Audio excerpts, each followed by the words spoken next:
Warning: some contents may be disturbing. Viewer discretion is advised.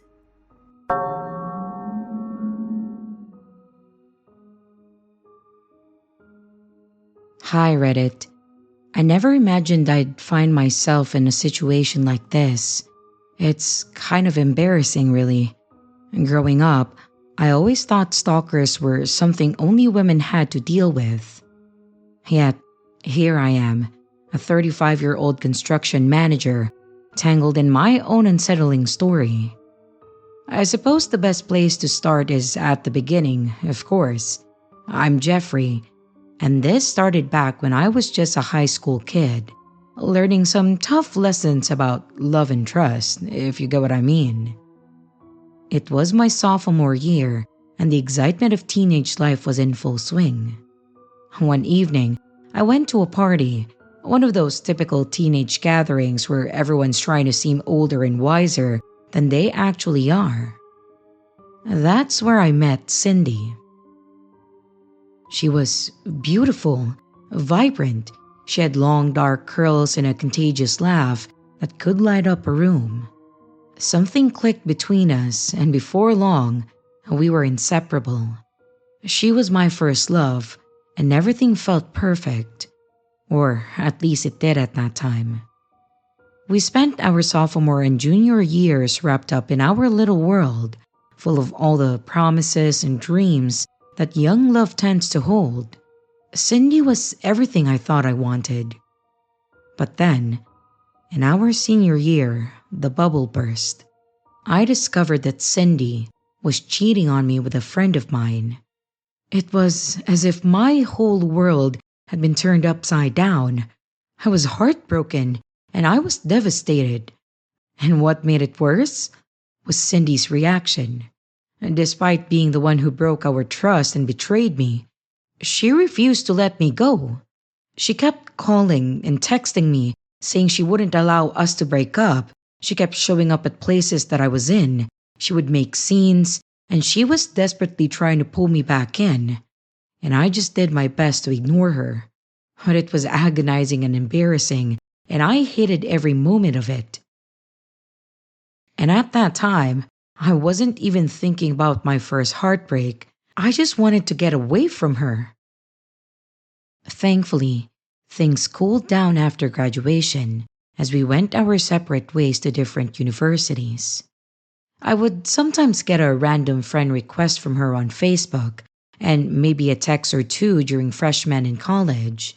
But after I completely ignored those attempts, it stopped too. I had no more news or knew anything about what happened to Cindy after that. I just moved on, buried myself in studies, and I considered that chapter of my life closed. Fast forward, now we graduated, have jobs, and are adults. Last year, I had to travel to another state for work, just a week-long project. And on my lunch, I went to a local restaurant, and while sitting there and eating my food, someone tapped my shoulder. I turned around, and there she was, Cindy. She had matured, and her style had changed, but those curls and that smile were unmistakable. We exchanged pleasantries, catching up briefly on life. I let it slip that I was just in town for work, and casually mentioned where I lived now. It seemed harmless, like an innocent chat with someone from the past. But looking back at it now, that was definitely a grave mistake. I then finished my meal, not giving the encounter much thought, and I went about my business. My project wrapped up, and I headed back home. I was eager to return to my routine. All was well, until a few months later, when I was at the grocery store doing my usual Friday night shopping. I don't really know why I like shopping on that day. While walking down the aisles, I bumped into someone, and it turned out to be Cindy again. She acted all excited, beaming as she greeted me. In my surprise, I asked if she was in town for work too, and I laughed about the coincidence. She smirked explaining that she had moved here for a job opportunity. It seemed plausible at that time. After all, people move for work all the time. But then, things started to feel strange. The next morning, I went to the gym as usual, early to avoid the crowds, and there she was again, Cindy on the treadmill. For the first time, I felt a little unnerved. I mean, what were the odds, right? But I dismissed it, thinking maybe she was just exploring her new town. And then, during a jog in the park one day, she was there again, sitting on a bench, seemingly waiting for me to pass by. I shrugged it off, but I couldn't shake the feeling that something was off. Later, she started showing up at the cafe where I grabbed my morning coffee. I couldn't help but feel uncomfortable. This wasn't a big town, but the frequency of our encounters was too high to be mere coincidence. I don't see my best friend this often, and he lives just a few houses down. Each time, Cindy would light up as if she had planned to run into me. Sometimes, she would rush over for a conversation. Initially, I nodded politely, gave a smile and a wave, sometimes even talked to her. But as these encounters kept happening, I started ignoring her entirely, hoping that she would get the hint and then leave me alone. But then things just got creepier. One evening, I found a small bouquet of flowers on my doorstep. No note, just flowers. A few days later, a card was slid under my door with nothing but a smiley face drawn on it. I tried to rationalize it, thinking maybe it was just a prank by some teenagers. But the unsettling feeling wouldn't leave. The most unnerving incident happened last night. I was in bed, winding down, when a knock sounded at my window. My bedroom window, no less. I froze. It had to be the wind or an animal, I thought. But then the doorbell rang. I got up, checked the peephole, but no one was there. As I headed back toward my bedroom, there was a knock on the back door, and my heart was pounding. Someone was definitely messing with me. But why? Then, the doorbell rang again. This time, I sprinted to the front door and I flung it open just in time to see someone running away. It was a woman with long dark curls, disappearing into the night. Cindy. It had to be her. I mean, who else could it be? The height, the hair, it all matched. And on the doorstep lay a folded note. Cliché, sure, but it chilled me to the bone. It read, "I'm always watching you. I'll see you around, handsome." That was the last straw. I'm at a loss for what to do now. I don't know if I should call the police. Would they even take me seriously? I mean, it sounds ridiculous. A grown man being harassed by an ex-girlfriend from high school. But it's real, and it's terrifying. I'm not sure how to make it stop or what steps to take. If anyone here has any advice, I would really appreciate it. Thanks for letting me share this. It's a really strange world we live in, and sometimes the past refuses to stay where it belongs. I will update you if anything else happens.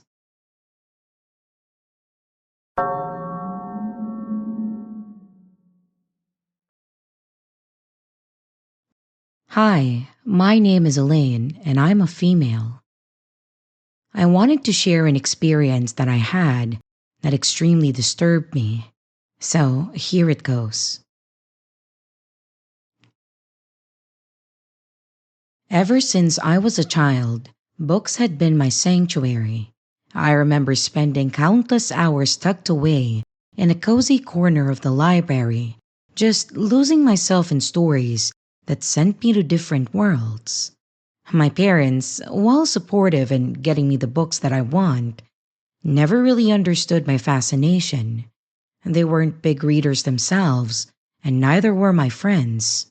For them, Books were just objects that we used at school, but for me, they were gateways to a new adventure and understanding. Growing up, I carried this passion with me. It was that one constant thing in my life. Despite the pressure of school and life, I always found the time to read. But there was one thing missing: people. The kind of people that I could share my love of books with. I longed for discussions about characters, themes, and stories that steered my soul. With none of my friends or family into reading, I often felt like I was experiencing these worlds alone. I just didn't have anyone to share my excitement or passion every time that I discover or read a new book. It took a lot of courage, but I finally decided to join a book club in my town. I had read about it online. It's a small group that met every Friday evening at a local bookshop. This wasn't just any bookshop, it had a quaint little cafe too. You could say that it's the perfect spot for book lovers to gather over coffee and chatter. There was just something so reassuring about the idea of being surrounded by people who shared my enthusiasm for reading. On my first visit, I was a bundle of nerves. I was unsure of what to expect, really. But I was pleasantly surprised. There were about a dozen of us, not too many, but enough to make it feel like a community. I quickly made friends with a few of them. There was Hannah, a lively woman who loved historical fiction. She had this infectious enthusiasm and impressive knowledge of history that made her insights fascinating. Then there was Jake, who was big on thrillers and mysteries. He had a knack for picking up on the smallest details, often predicting plot twists with uncanny accuracy. And lastly, there was Clara, who had been a schoolmate of mine. I never knew she was into books back then, but joining the club actually brought us closer, and that really made me happy. She was also into fantasy. The more epic, the better. Of course, there were other people, but the couple that I've mentioned are the ones that I have grown a bit close with. Our meetings quickly became the highlight of my week. We would discuss the book of the week or month, maybe, sharing our thoughts and diving into deep conversations that often veered off into other topics. It was just so refreshing to find a space where I could clearly be myself, surrounded by people who just got it. Things were going well, really, until one Friday when a new person joined our group. Her name was Lauren. She was a bit awkward, not very talkative, but she seemed interested in our discussions. We learned that she had just moved into the area, and like us, she had a passion for books. She mentioned that she saw us once while getting coffee at the cafe and then decided to join. At first, Lauren was okay. She wasn't the most vocal member, but she was a good listener. She would nod along to our conversations. However, over the weeks, her behavior started to change. She began to cling to me a little too much, which the others also observed. She would ask why I didn't text her when I arrived at the cafe, or suggest that we meet up more often outside of club meetings. I brushed it off at first, assuming she was just excited to make new friends and connect with people in the club. But then, Lauren started inviting herself to activities that Clara and I planned outside of the club. We didn't mind initially, seeing that it was a chance to be inclusive. But Lauren grew irritable when we did something without her. She would scold me and try to guilt trip me about not being invited. It was unsettling. She would say weird stuff, things like, "I thought we were sisters," which felt too intense for our level of acquaintance. I tried explaining to her that while I valued our group friendship, there were boundaries that we had. Yet, she didn't seem to get that, and she just kept pushing. insisting that we were closer than I felt comfortable with. I'm not someone who likes confrontation, but I refuse to be a doormat too. I had to set things straight, and I told her flat out that we weren't as close as she imagined and that she needed to respect boundaries. And after that conversation, it kind of made things bitter for me, so I decided to take a break from the book club. I needed some space to think and breathe. And besides, by that time, I kind of picked up a bit of a new hobby. For anyone interested, it was knitting. So, I decided to spend my Friday nights on that. Anyway, Clara, who I confided in, told me that Lauren also stopped attending the meetings. I didn't think much of it at that time. Maybe she felt awkward too after that confrontation, or maybe life just got busy. But it wasn't any of my business, really. Life resumed in its usual pace, and the incident started fading into the background. But then one afternoon, while I was sitting in my garden enjoying the sun, and of course, reading a book, I saw someone walking on the street across from mine. It was Lauren. She was just standing there looking at me with no expression. It sent chills down my spine because I knew she didn't live anywhere near my neighborhood. Quite the opposite of it, really. Also, how did she know where I lived? Did she follow me? After that, that's when the texts started. They ranged from apologies for her behavior to angry messages accusing me of abandoning her. She mentioned how we were supposed to be best friends, sisters even. I mean, what the hell is wrong with this person? And how did she even come to that conclusion? It was unsettling. I just blocked her number, but new ones kept popping up. One day, I came home to find my mom looking concerned. She told me that a friend of mine had stopped by looking for me. She said that my friend looked odd and jittery and just had a weird aura around her that she couldn't quite figure out. I wasn't expecting anyone, so I was confused and I asked who.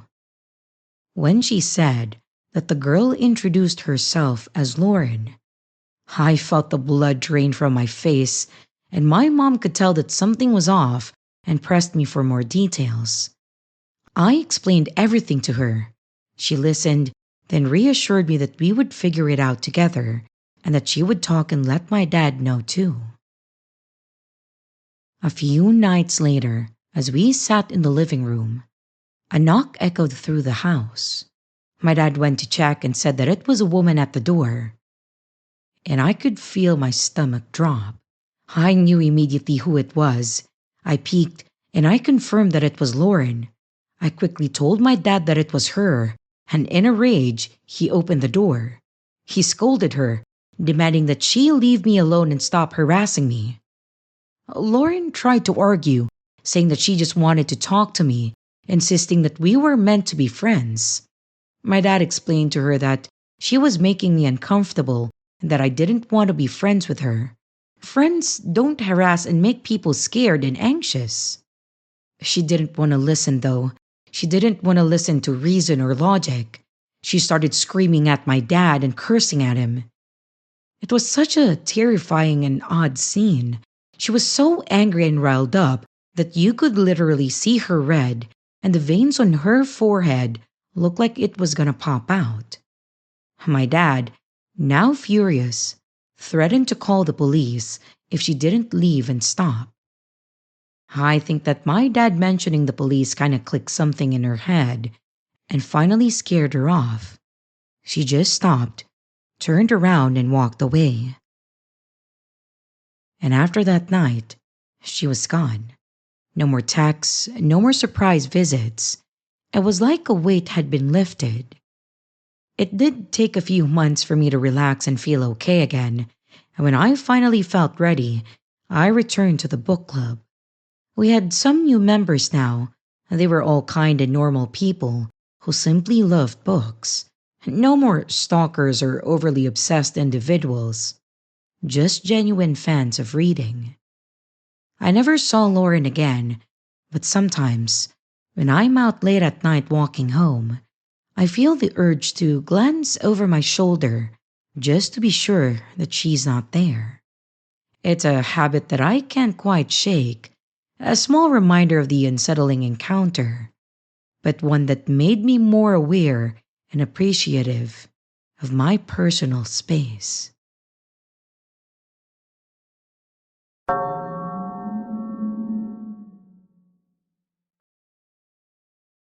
This literally just happened, so I'm trying to decide whether or not I should be concerned. My boyfriend came over, and we were talking by the window, and I noticed the guy standing right outside on the sidewalk, but I couldn't tell if he was facing me or not because I didn't have my glasses on. Mind you, I'm on the second floor, so I asked my boyfriend to see if he was looking at us, and he said that he was. I have had my window open these past few days because the weather had been so nice, and my cat likes looking outside. I have a window on the other side of my apartment where he walked towards, so I ran to it to make sure that he wasn't staring into it. The guy then walks over to my neighbors and looks in their windows too. He even got behind the bushes of my neighbors on the first floor to look in. And it reminded me that the day before, I was at my desk and I noticed a man standing still outside my window, just how he was tonight. Not moving, just perfectly still, wearing a hoodie and sweatpants. There is a lot of grass outside my place, so I see people stop to let their dogs pee all the time. But I noticed that he didn't have a dog, and it was just him. And as soon as I started staring back, he walked away. I'm pretty creeped out as I had never had anything like this happen to me. For context, it's almost 5 a.m. and I work late night, so I just got home. I wonder if he was surveying the area for a burglary or if he's just a creep. I'm also a young woman living alone right now. Should I be worried?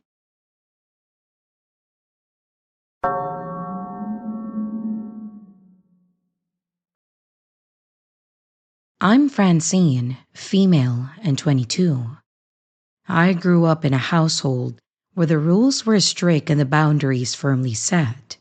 My parents, well meaning as they were, believed that limitations were essential for keeping me safe and on the right path. While my friends in high school had their share of freedom, I was usually the one with curfews and a tightly managed schedule. There wasn't much room for fun or exploration, which I often found stifling. When I finally moved out to attend college, a world of possibilities opened up for me. No longer under the watchful eyes of my parents, I was eager to explore and experience everything that I had missed out on. I had always been curious, and now I had the chance to satisfy that curiosity. I tried new things, met new people, and I immersed myself in the vibrant world around me. But sometimes, though, my explorations led me down to paths that weren't the best choices. One particular indulgence was my newfound interest in bars and nightlife. The mix of music, laughter, and the freedom to just be was intoxicating. I fell into a routine of going out frequently, perhaps more than I should have.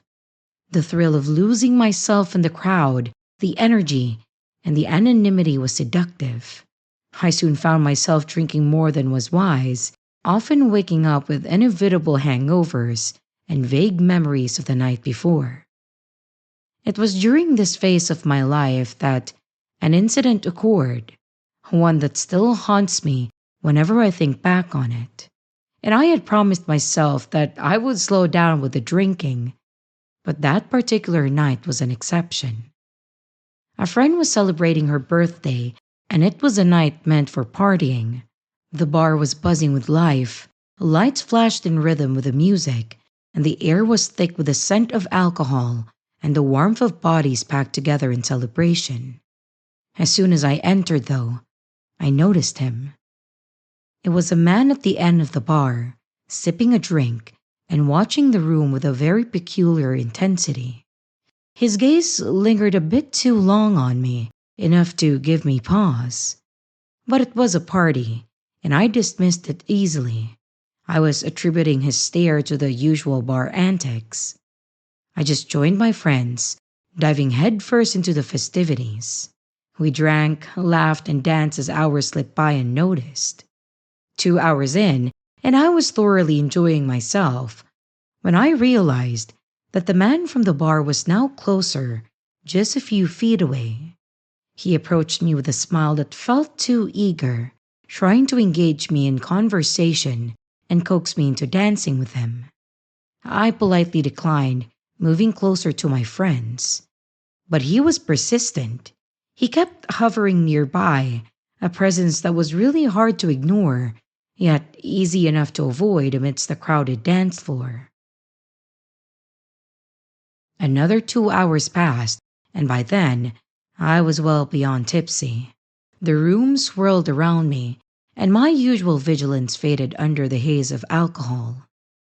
As the night wore on, I grew tired and a bit bored, craving the quiet of my apartment. So I said my goodbyes, probably a bit slurred, and I stumbled out into the cool night air. The walk home was a blur of thoughts, and the slight chill of sobriety inching back.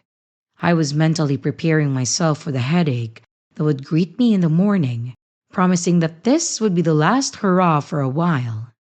My mind was so wrapped in all of these thoughts that I barely noticed the sound at first. But then, it cut through the fog of my mind.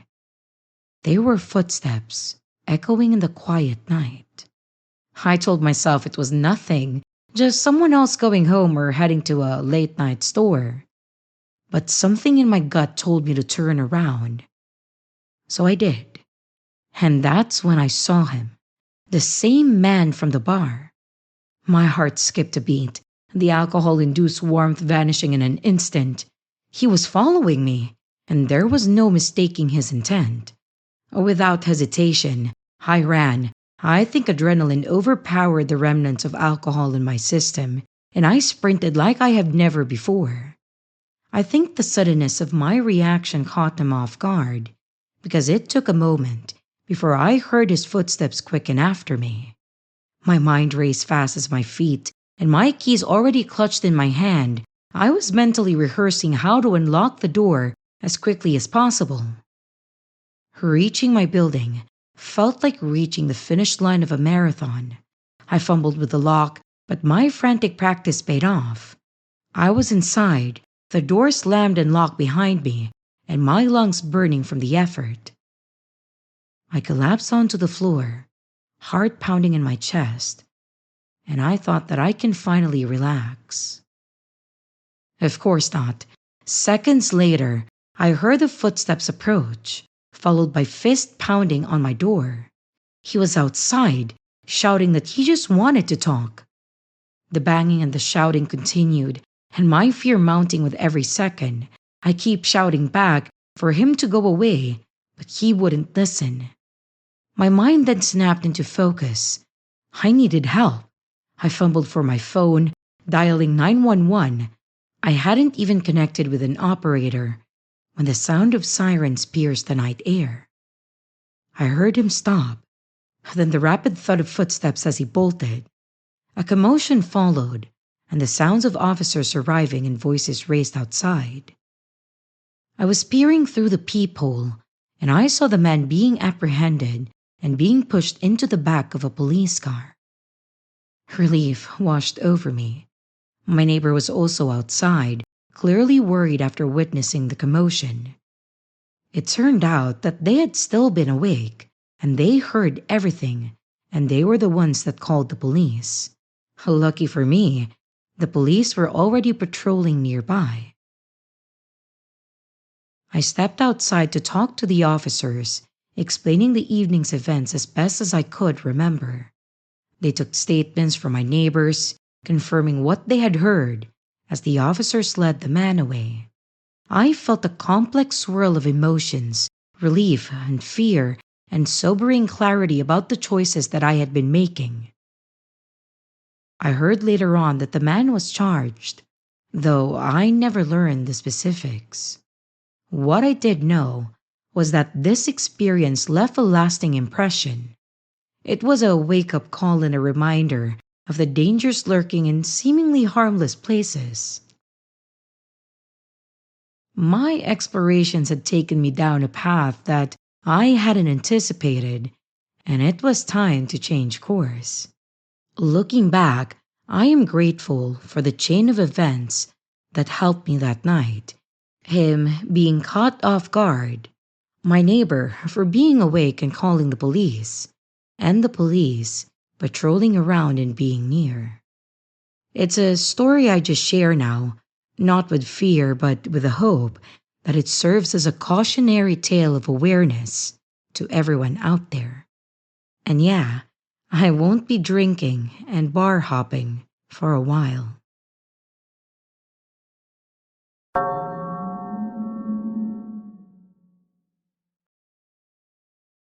In my early days after graduating college, money was tight, so I had to rent an apartment with a stranger. My new roommate's name was Miguel. He seemed easy enough to get along with. He didn't talk too much and had a noticeable accent. One of the appealing features of the apartment was that my room was already furnished. It had a twin sized bed tucked in one corner, and a nice sized dresser, a closet, and a bookshelf in another corner.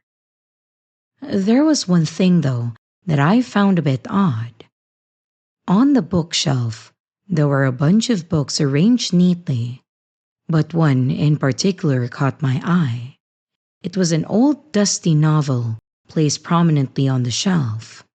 When I asked Miguel about the books, he laughed heartily and said that his room had the same setup. He recommended leaving everything as it was to respect the landlord. But other than that brief exchange, I didn't talk much with Miguel that first day. I just focused on unpacking my clothes and my supplies and then setting up my TV. That night, as I lay in bed watching TV, I thought I heard something. It was a brief noise but definitely audible, like some kind of small electronic component. I chalked it up to being a house noise and I continued to watch my show. The next day, Miguel wasn't home all day. I didn't know if he had a job, but I assumed he was working.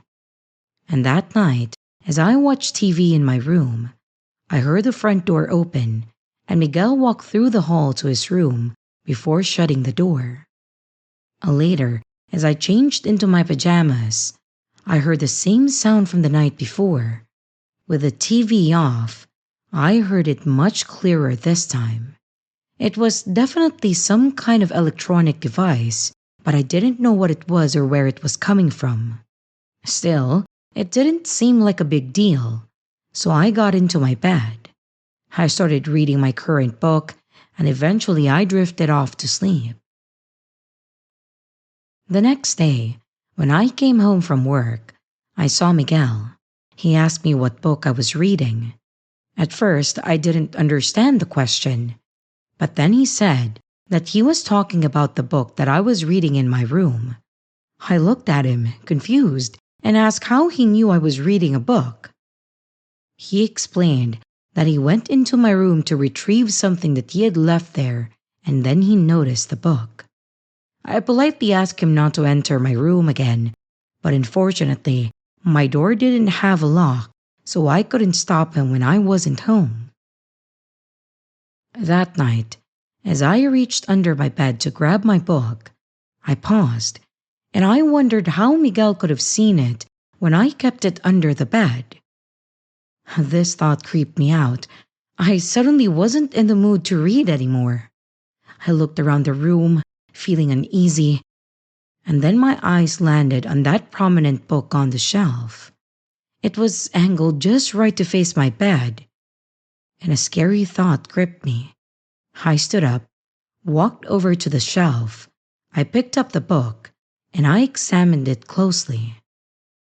My heart skipped a beat when I realized that there was a camera hidden in the spine of the book, peeking through a tiny hole. I immediately threw the book into the corner of the room and I rushed to Miguel's door trying to open it. His door had a lock because it wouldn't budge, but I knew he was inside. I pounded on the door, shouting his name, but he wouldn't answer. I saw the light seeping in from under the door go dark, as I assumed that he turned it off. I went back to my room and I called the landlord, explaining everything and telling him that I was leaving immediately. I insisted that I had a valid reason to void the contract. I packed a few belongings that I had brought and I loaded them into my car, driving away that very night and never to return. Surprisingly, the landlord never contacted me to collect the rent for those few days that I stayed there.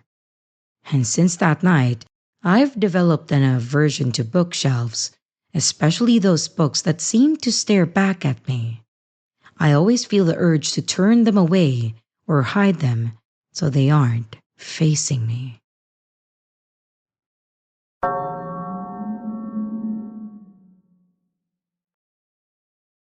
Living with a roommate has its ups and downs, but for the most part, it's been a great experience. My current roommate, Mark, and I have been sharing this apartment for about a year now. We get along well and have a mutual respect for each other's space, and even hang out together sometimes. It's a comfortable arrangement that suits both of us. However, the comfort of our living situation took a strange turn when his girlfriend, Jen, came into the picture. Jen seemed nice enough when I first met her. She was friendly, and we exchanged pleasantries whenever she came over to visit Mark. At first, her presence barely registered on my radar. She was polite, engaging enough in small talk, and respectful of our shared space. I often saw her around on weekends or during the evenings, spending time with Mark in his room or watching movies in our living room.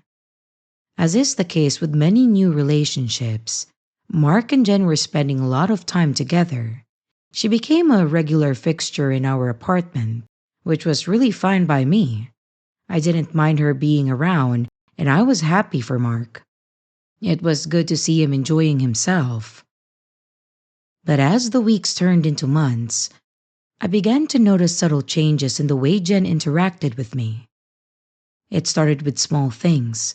At first, I thought I was imagining them, little moments that felt off but were hard to pin down. Like how she would always linger in the kitchen when I was preparing meals, striking up conversations that seemed to stretch on. Or how she began showing a keen interest in my schedule, casually asking questions about my work hours or my plans for the weekend. I just brushed it off as friendly curiosity.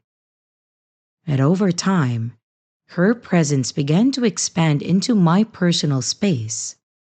She started leaving small items around the apartment, her books on the coffee table, a sweater thrown over the back of a chair, her shoes near the door. It was as if she was marking her territory, intruding into the space that Mark and I shared. Still, I thought it might just be the natural progression of her relationship with Mark. Maybe she was just getting more comfortable. But then, Jen started turning up in places that I frequented around town. I would see her at my regular coffee shop during my usual morning stop for caffeine. This coffee shop is near my workplace. She would wave and smile, and always managing to find a moment to chat. When I began seeing her in the anime shop that I often browsed, I started to feel a bit uneasy. The reason why, it's because she and Mark has never shown any interest in animated shows or films. And when I brought that up a couple of months ago, they both said that it's just not their thing. So I didn't understand why she was in the shop with me. Me meeting her in other places might be a coincidence because those are common places, say the grocery store, a coffee shop, a gym, maybe, I don't know, a park. But in an anime shop in which she wasn't interested in, I couldn't shake the feeling that she was watching me, or rather tracking my movements. Also, to add, whenever by chance we meet in those places, she's always alone and Mark is never with her. This odd pattern of behavior carried on for months, and despite my growing discomfort, I didn't want to say anything to Mark. I didn't want to come off as paranoid or cause any unnecessary tension in our living arrangement. I kept telling myself that I was just overreacting, that it was all in my head. But as time went on, Jen's presence became increasingly intrusive. It was as if she started orchestrating ways to be alone with me in the apartment. Whenever Mark was out, she'd conveniently drop by, claiming that she forgot something, or just wanted to hang out until he got back. These visits became more frequent, and her conversation shifted from small talk to more personal topics. She started asking questions about my family, my childhood, my plans for the future. Her interest in my life felt disproportionately intense. It was concerning. The conversations often felt like probing sessions, as though she was gathering information.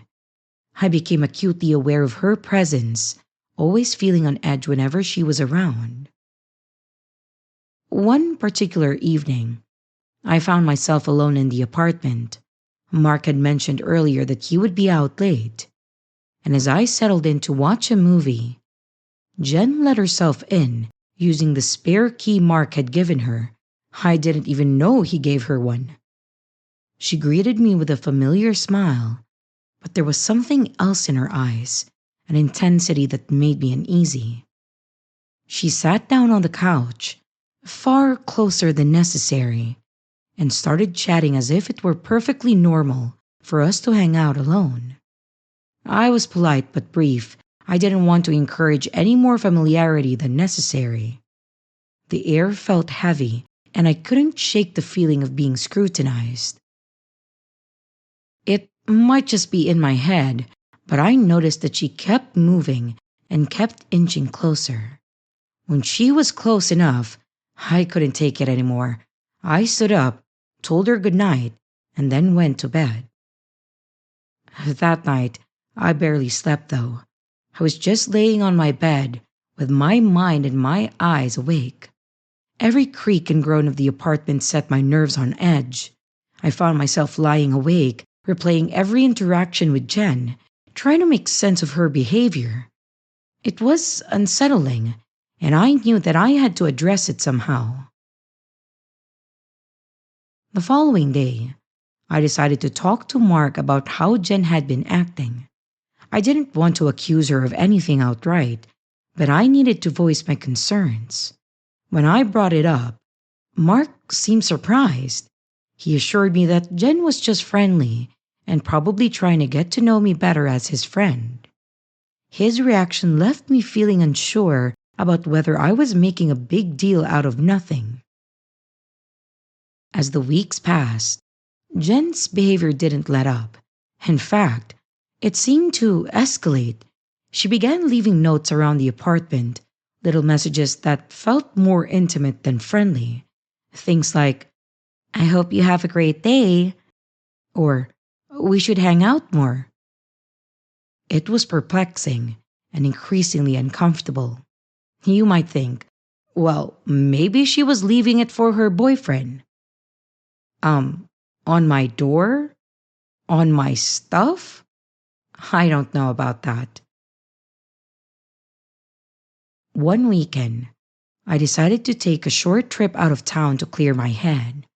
When I returned, I found that some of my personal belongings had been moved.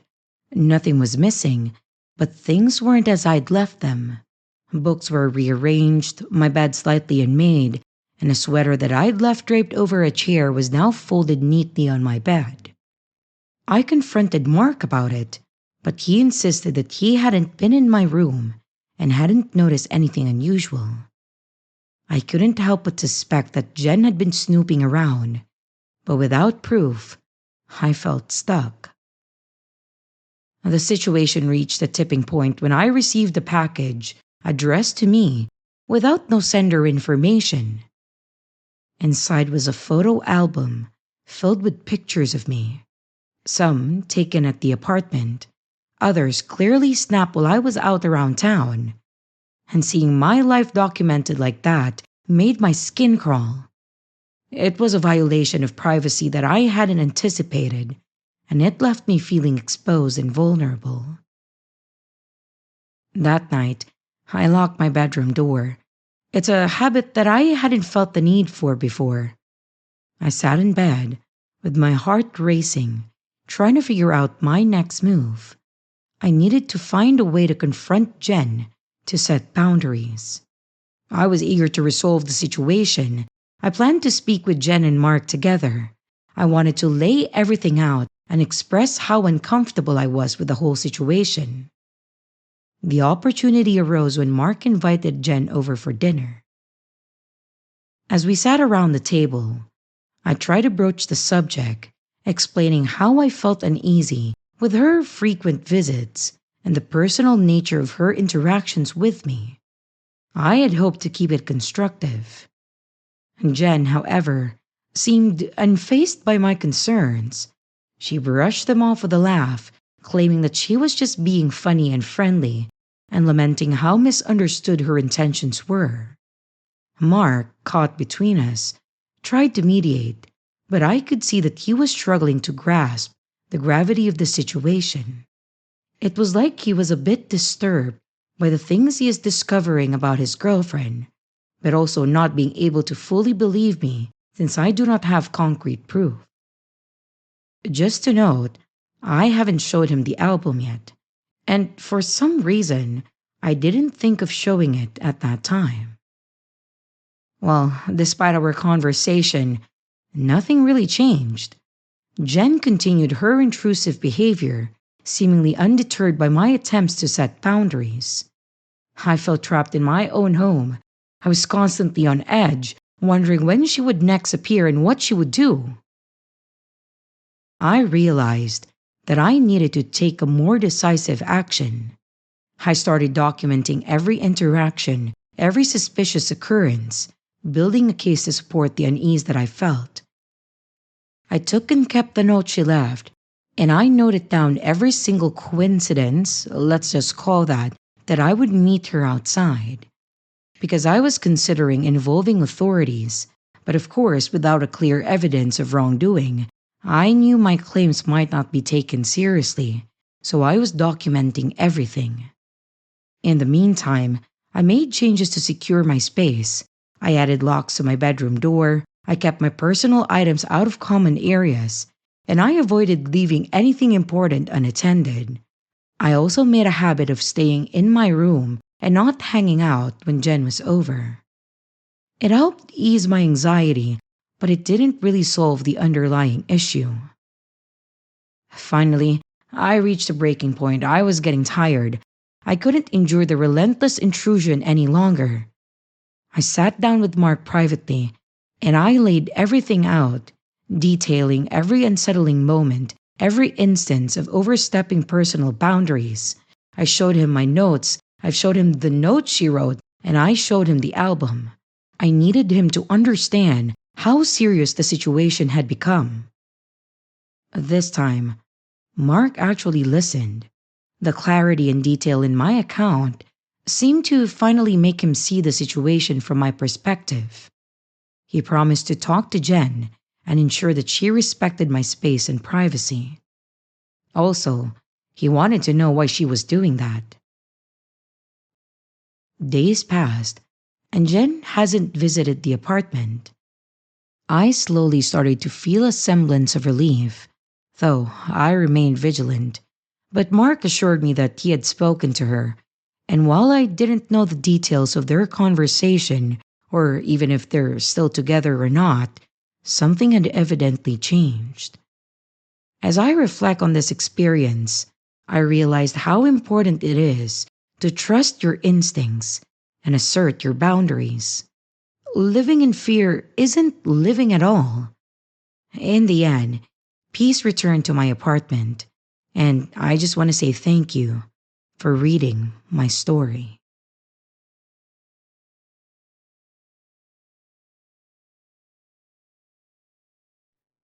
And here's the riddle for this video.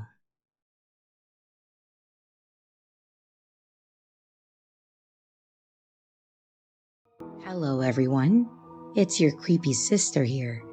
Thank you so much for watching the video. I really appreciate it. I would also like to give some extra love to my Patreon members, my channel members, and also my tippers. Thank you so much.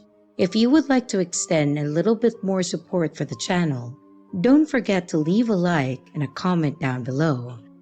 If you would like to become a Patreon member, a channel member, a tipper, or even to buy merch, check out the links in the description below. Again, thank you. And I hope you stay scared because your fear feeds me.